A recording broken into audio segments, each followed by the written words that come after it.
Acara berikutnya adalah Hasanah yang dalam hal ini di malam hari ini akan disampaikan oleh Romo Kiai Haji Asfia Hamidah. Nilo Allah semanggakan.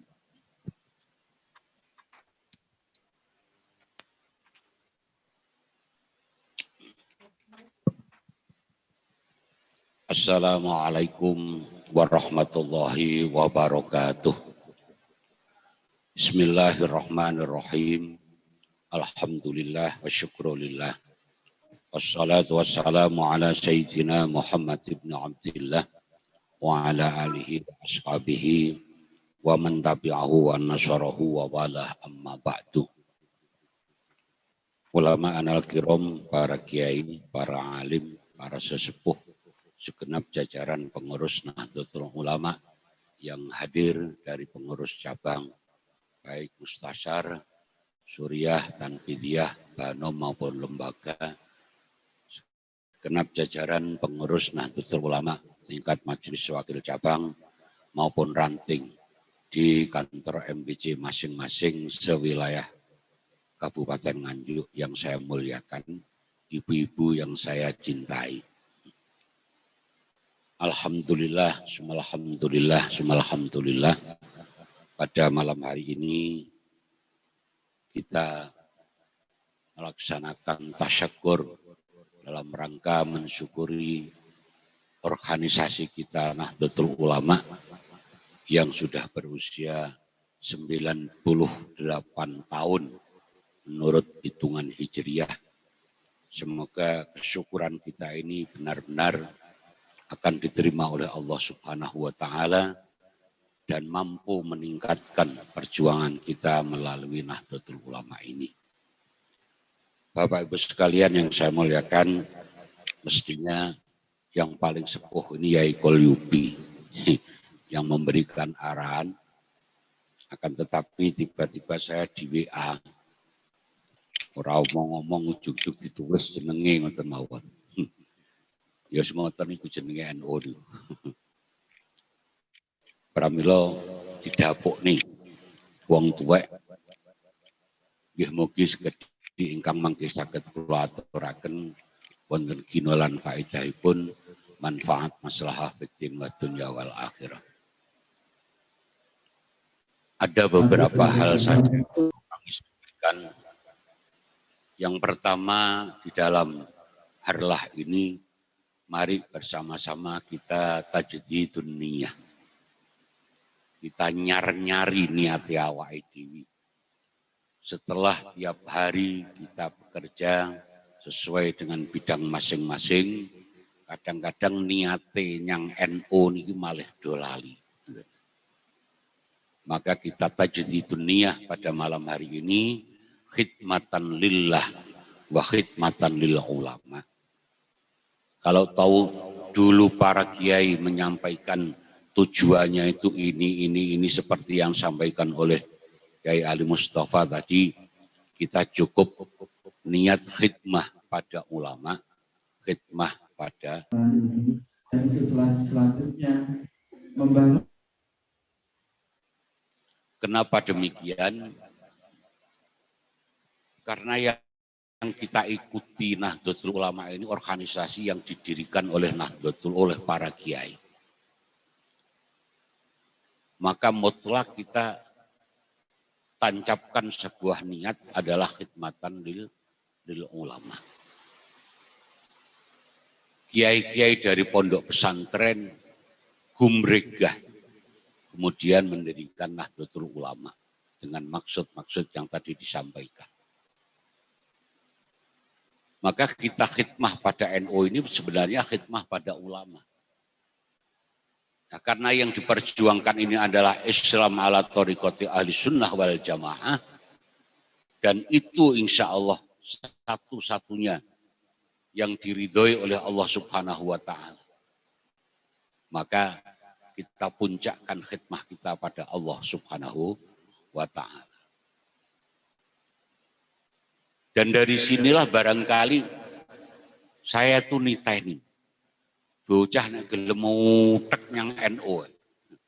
niku mesti rezekine iki mudah akeh. Titeni gumun. Sing biyen ra duwe apa-apa niku malah duwe apa-apa. Subhan niki biyen nyanggon kuwi montore elek. Zebra kumplung. Montor kaya ngono kok mau tumpah. Lha saiki sementu wereng iki.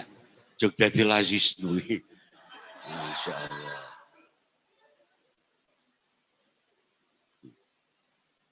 Karena apa? Khidmah kita ini. Khidmah kita ini. Dan memang rezeki itu ternyata tidak ditentukan oleh pekerjaan. Saya itu pernah bekerja dan pernah tidak bekerja. Ternyata rezeki saya itu banyak yang tidak bekerja. Daripada yang bekerja. Bekerja itu Masya Allah. Mobil si tok ora ganti-ganti aku. Gak usah orang bekerja itu kok ya ditambah-tambah kali Gusti Allah. Mereka malah arah bekerja. Saya menjadi ingat hadis qudsi yang disampaikan oleh Rasulullah SAW. Ya dunya ikhtimi man khodamani wastakhtimi man khodamaki. Di dunya sak isine ngladenono marang wong-wong sing ngladeni marang aku lan njaluk oladen nyanggone wong sing ngladeni awakmu. Jadi orang ini kalau kita pakai hidup untuk ngeladeni dunya, yo malih dadi buruhe dunya. Tapi nek ngeladeni Allah, entah lewat pondok, entah lewat tarbiyah, entah lewat NU, lho iki lho ndelahi dunya ya arep mara ngladeni awake dhewe. Mulane tak titeni seperti yang tadi saya sampaikan. Ya. Saya menjadi ingat apa yang disampaikan oleh Kiai Sahal Mahfud. Mulane nek mlebu NU kuwi aja niat ndandani NU. Kekemleleten awakmu. NU ki wis apik. Jadi nek niat mlebu NU iki niato ndandani awak lewat NU. Mergo niki sing gawe niki para kiai, mulane biyen ana istilah pondok niku kiai NU kecil, NU niki pondok besar. Jadi podo tolabul ilmi nih. Cuma nek yang pondok sing didep dampar kalian kitab, lah nek yang NU niki sing didep niki masalah-masalah waqi'iyah. Sing enten berhubungan dengan kalian masalah keagamaan. Ya Sahal Mahfud nate dawuh ngoten. Dadi nek mlebu NU ki aja niat dandani NU. NU ki wis apik. Di istikharoi manhajnya sudah jelas. Kemudian konon asasinya juga sudah jelas. Kita tinggal mengimplementasikan saja. Tinggal mengimplementasikan. Sampai orang terima ngedekne organisasi ini gawene lambang mau dipun istikharoi. Mulane ya sampean titeni, anak wong kok nantang yang NU mesti gulung gemak dhewe. Mesti gulung gemak dhewe. Teng WA niku ora kuwadah niku. Mulai NII dan seterusnya. Mulane yang sekarang tidak aktif yang NU, so nek wis mari nek menyambut gawe bali yang NU neh. Ngantek mati. Supaya kita ini kalau tolabul ilmi di NU ini karena tolabul ilmi yang kita hadapi adalah ilmunya ulama dan mati ini mati dalam keadaan tolabul ilmi. Insya Allah nek diniati ngoten mungkin mati ini mati syahid akhirat. Mergo wong tolabul ilmi niku nek mati ini syahid akhirat. Jadi yang pertama ini mari ojo dandan NU, tapi mari kita niat dandani awak lewat NU. Dan ini ternyata memang benar. Masukan ki sapa nalika enek ngetos dek ngenane ambruk. Enek banjir. Tidak bisa berbuat apa-apa. Tapi begitu di NU ternyata bisa berbuat apa-apa. Dan ini sesuatu yang penting. bagi kita sekalian. Oleh karenanya, mari yang pertama ini kita tajdidun niyah, teruskan yang dengan yang baik, yang namanya khidmah lil ulama wa khidmah lillah. Yang kedua adalah tajdidul fikrah wal harokah. Mari kita memperbaharui cara berpikir kita dan bagaimana kita bergerak. Sebab apa? Tadi disebutkan tantangan yang dihadapi mulai NU berdiri sampai sekarang tentu berbeda. Ini membutuhkan fikrah yang berbeda dan membutuhkan harokah yang berbeda. Kalau dulu kita mendengar Wahabi itu masih di Saudi Arabia sampai Mbah Hashim membuat komite Hijaz dan kemudian menyuruh Yai Wahab Hasbullah ke Saudi Arabia karena mendengar bahwa makam Rasulullah akan dibongkar. Jadi sampai di sana. Sekarang Wahabi sudah tidak ada di sana, wis nyangki woteng ning awake dhewe. Nanti yang keserang aja enggak ngerti kadang-kadang. Tentu ini membutuhkan harokah yang berbeda dan fikrah yang berbeda. Saya pernah dapat satu undangan di satu desa. Itu sampai rombongan Wali Songo, muslimat itu buyar. Gara-gara tiap rumah dimasuki oleh sebuah partai yang tidak senang dengan amalan Nahdlatul Ulama. Tinggalek. Jadi ditekoki ziarah kubur kok melok kiai ndak tahun rombongan yang nggone para wali ki nyang apa. Lah ibu-ibu jawabane nggih kula namung nderek para kiai. Diparani ping pindho ping telu buyar. Jadi tidak ngerti dalil, tidak ngerti dasar. Dan kemudian kalau di jeruk mereka niku namung kon terangne manfaate ziarah kubur karo kirim donya nyanggone wong mati tok. Dadi apa enak tuh bareng ngaji terus mulai sangoni. Nggih namung niku tok mubeng sak desa niku ngantek pirang-pirang dina. Alhamdulillah akhiripun pengurus ranting kalih pengurus MBC ne kompak. Lajeng dipun kumpulaken pengurusnya, lajeng iso urip malih. Ziarah Wali Songo. Sudah sampai segitu pengaruh di sekitar kita. Nih. Oleh karenanya kita perlu tajdidul fikrah buat tajdidun niyah. Dalam hal gerakan ini kita jangan melupakan asas dasar kita, yaitu para alim ulama yang dari pesantren. Jadi yang perlu kita openi pertama ini jangan sampai ditinggalkan adalah tarbiyatul islamiyah. Seperti yang tadi disampaikan oleh Kiai Ali Mustafa. Ini jangan sampai ditinggalkan. Ya. Sebab itu modal dasar kita. Saya yakin sepanjang madrasah-madrasah diniyah dan pondok-pondok pesantren ini masih eksis, saya yakin NU tidak akan kehabisan kader. Ya.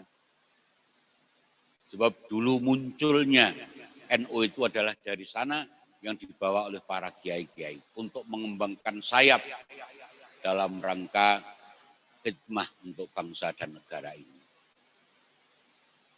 Saya jadi ingat sabda Allah, "Wa ma kanal mu'minuna liyanfiru kaffah.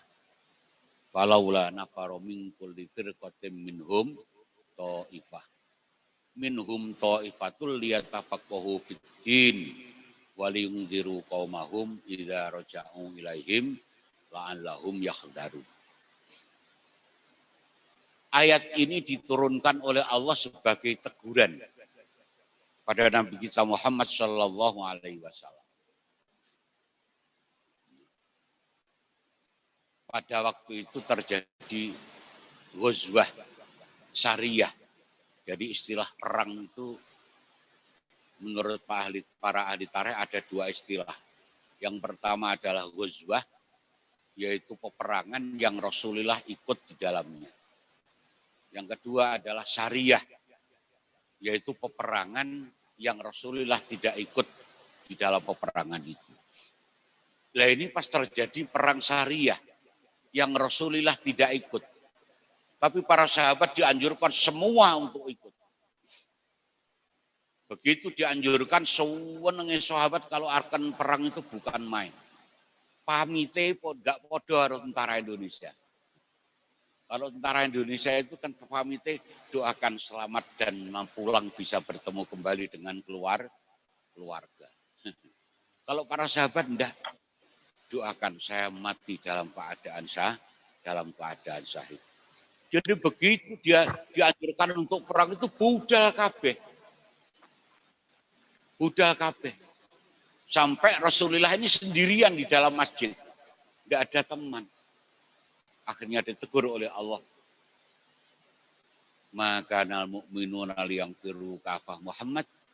Ojo wong mukmin ki mok kon budal kabeh. Laula nafaru min kulli firqatin minhum ta'ifah. Jadi sebagian dari kelompok yang besar itu harus ada kelompok kecil yang menemani kamu. Yaitu biasanya diambilkan dari para kutabul wahyi, orang-orang yang sering mencatat wahyu. Jadi sekarang jadi sudah benar ini. Sini sudah benar lakon ini, sudah benar NU ini. Ya. Di eksekutif ada Pak Yasin dan yang lain-lain. Di legislatif ada Pak Ulum. Wes ben rono. Ojo kabeh rono Rasidin gedunge.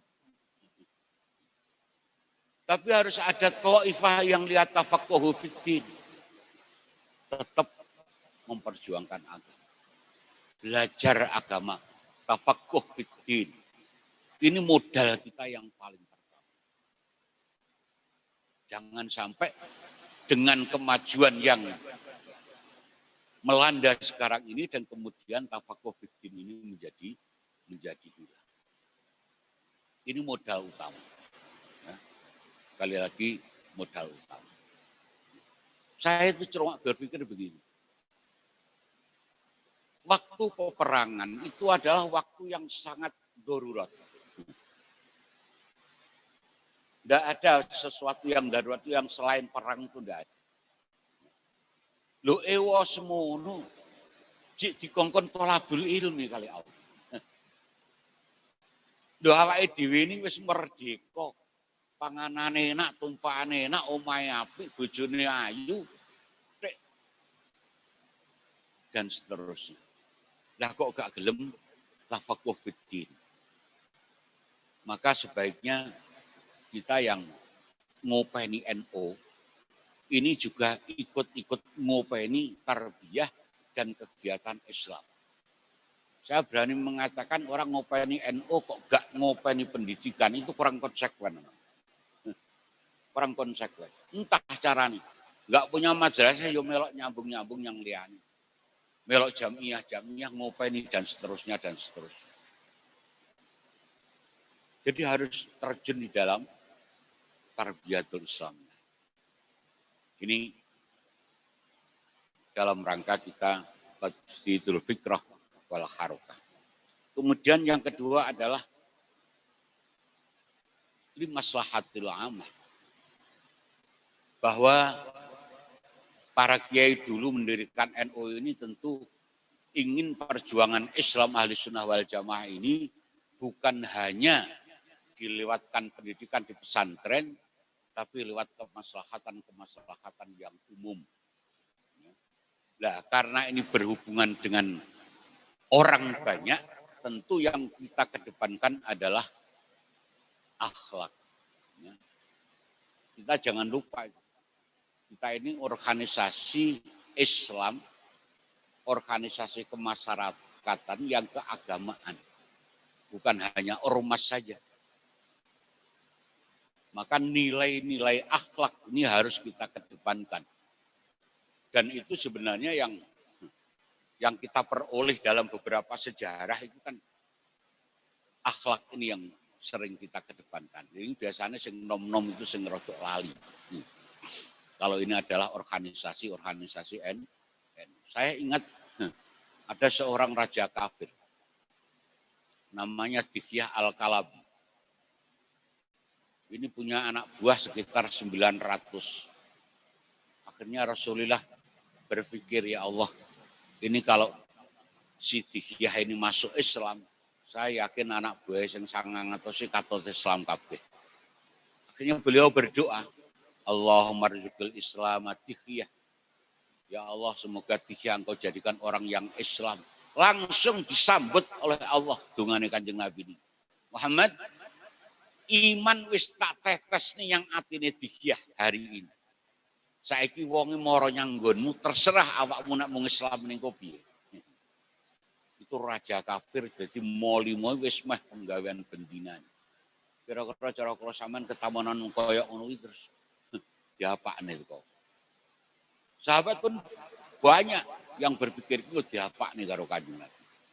Sahabat pas berkumpul kalian Kanjeng Nabi. Akhirnya datang. Ternyata yang dilakukan oleh Rasulullah, Masya Allah. Serbane dicopot, dijeber yang anu. Monggo Dihyah. Seorang raja kafir. Diapiki koyo ngono. Serbane Kanjeng Nabi dicepot, diengge nglemeki si Dihyah. Akhirnya si Dihyah ini Masya Allah. Ndak wani lungguh serbane Kanjeng Nabi. Dipundhut, dipun cucup. Masya Allah ya Rasulullah, kula niki dadi raja wis pirang-pirang tahun. Ora enek sing ngurmati aku kaya ngene. Lah kok kula sowan panjenengan kados mekaten. Akhiripun syahadat di hadapan Rasulullah mergo akhlak yang baik dari Rasulullah sallallahu alaihi wasallam. Akhirnya Dihyah ini diangkat menjadi kurir ke beberapa negara. Iki raja iki mesti duwe kanca raja, nek bupati karo bupati ini daerah liyane mungkin akrab. Akhirnya itu juga kurir kabeh, jadikan kurir. Untuk mengislamkan kerajaan-kerajaan yang ada di seluruh jazirah Arab. Itu hasil kerja Dihyah Al-Kalabi. Karena mampu untuk mengedepankan akhlaknya di hadapan masyarakat. Nah, oleh karenanya mari ini kita benahi dan kita tata kembali di dalam memberikan kemaslahatan kepada umat ini. Ya. Kemudian yang berikutnya adalah ciri khas para kiai dan para ulama untuk memberikan kemaslahatan ini tentu mengutamakan kepada orang lain. Mengutamakan kepada orang lain. Kita tidak bisa berbuat apa-apa. Ya. Jangan kita mengutamakan diri sendiri, tapi mengalahkan orang lain. Saya ingat Syekh Al-Qurtubi.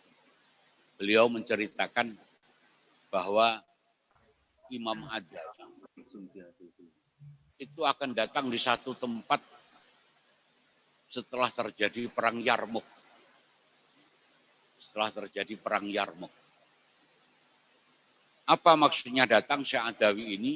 Untuk memberikan makan dan minum kepada keponakannya yang kebetulan waktu itu ikut perang.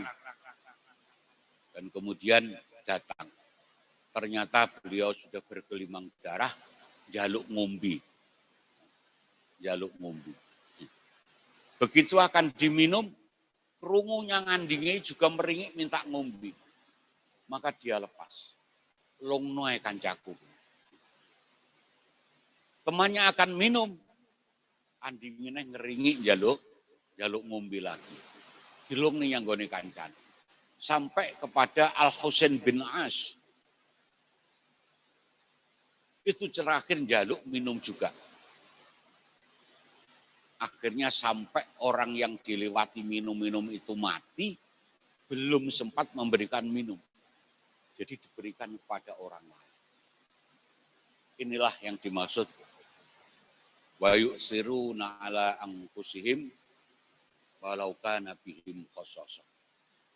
Apa yang dilakukan oleh sahabat Ansor adalah mengutamakan pada orang lain dan mengalahkan kepentingan sendiri. Ini gerakan kita limaslahatil ummah. Bentuknya mari kita sesuaikan dengan kondisi yang sekarang ada.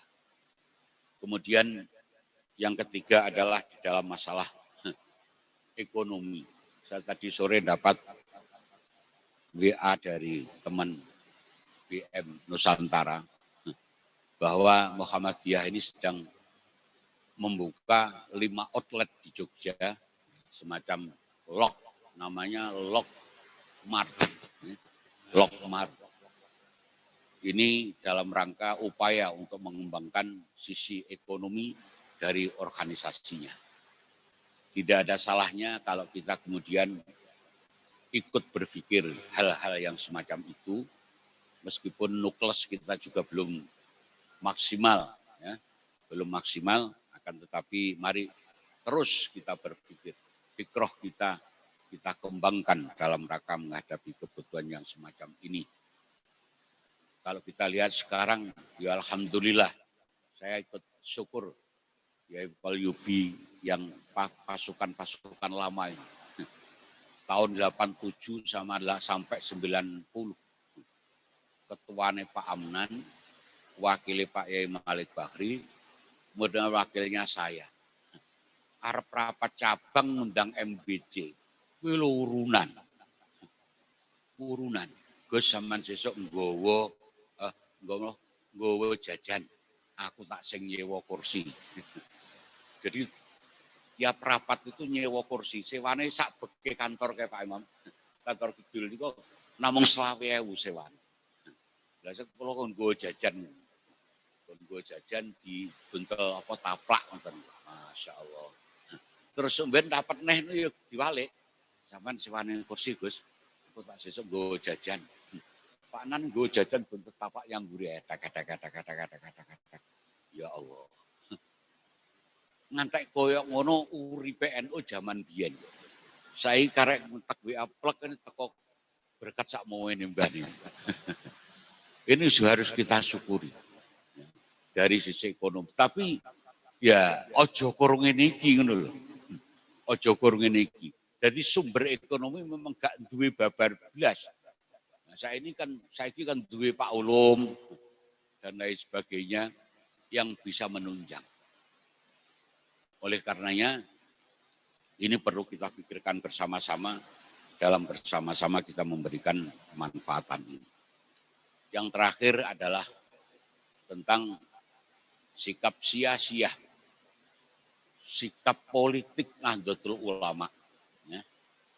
Ini perlu kami sampaikan bahwa salah satu yang melatar belakangi terjadinya Muktamar 84, Muktamar Situbondo 84 ya, tahun 84. Itu adalah banyak, satu diantaranya adalah karena para kiai sak santrine itu dibejuk nih kabeh waktu itu untuk P3.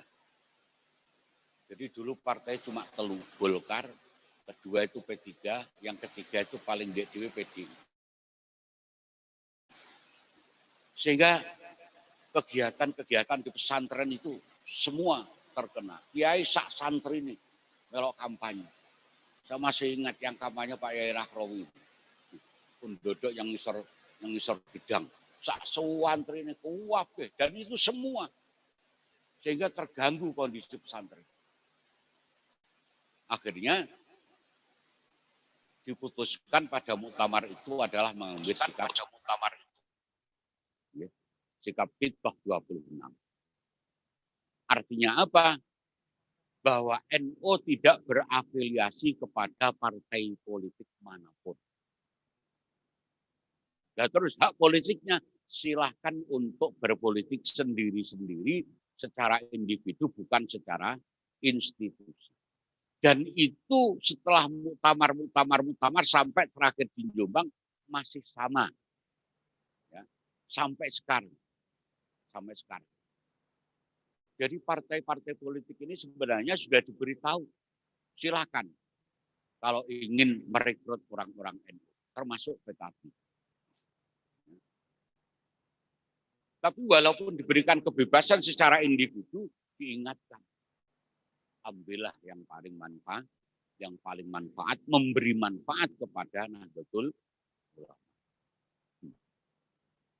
Jadi podo-podo manfaatnya, ambillah yang memberi manfaat pada Nahdlatul Ulama. Jadi silahkan untuk berdekat-dekat dengan NU, dengan warga NU, ya, untuk merekrut kepada partai mereka. Dan itu masih berlaku sampai sekarang. Tapi ternyata yang mau mendekat itu hanya PKB. Hanya PKB. Dan memberi manfaat kepada Nahdlatul Ulama. Sampai sekarang belum ada yang kedekatannya dengan NU itu melebihi PKB. Sehingga saya mulai berpikir 24 dibalik ini dibijuk nih yang PKB nah. Tapi kosok Bali nih.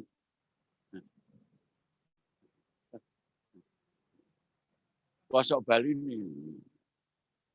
Pak Yai Ali sudah mengatakan, wis dikek WA loh, para politisi sing adoh karo NU wis ditinggal nih.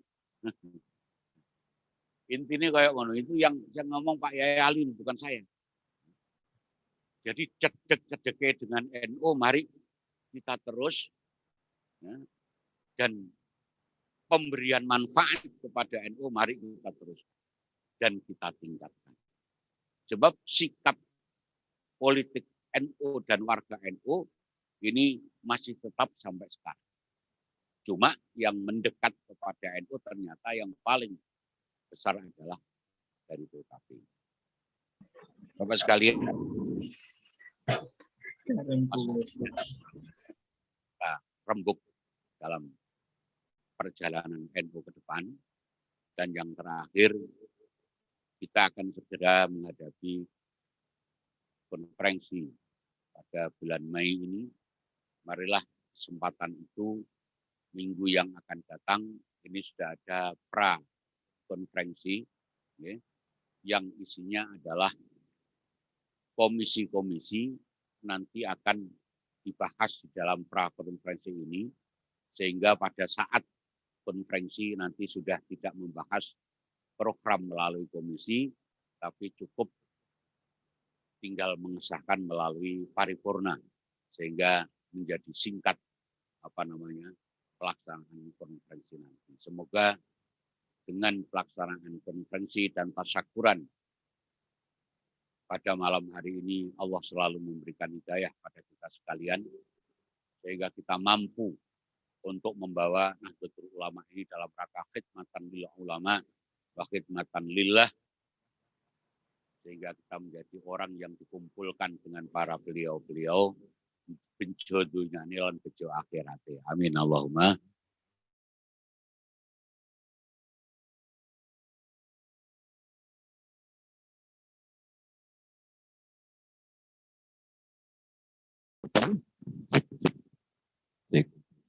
Maka itu mau itu hasanah dalam